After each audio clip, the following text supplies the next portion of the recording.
আলাইকুম। ভিডিওস বাংলার পক্ষ থেকে আপনাদের সবাইকে স্বাগত। গতকাল একটি ঘটনা আপনাদেরকে জানানো জরুরি।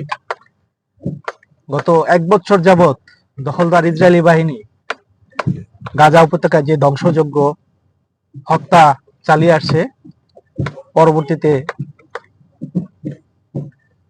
লেবাননে হিজবুল্লাহ বাহিনীর বিরুদ্ধে যে অভিযান চালাচ্ছে, এতে অসংখ্য মানুষ হতাহতের ঘটনা ঘটেছে। এই বিষয়ে মুসলিম বিশ্ব সহ সারা বিশ্ব নিশ্চুপ।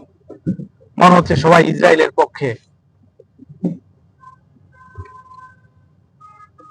তো আমরা গতকাল যেটা লক্ষ্য করলাম, এই দখলদার ইসরায়েলি বাহিনীর বিরুদ্ধে সর্বাত্মকভাবে ইরান ইসরায়েলে আক্রমণ চালিয়েছেন।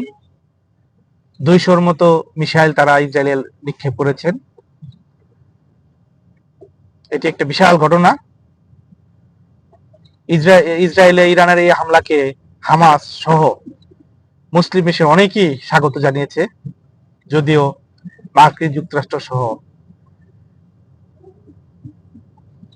ইসরায়েলের পক্ষের শক্তিধর দেশগুলো এর বিরোধিতা করতেছে।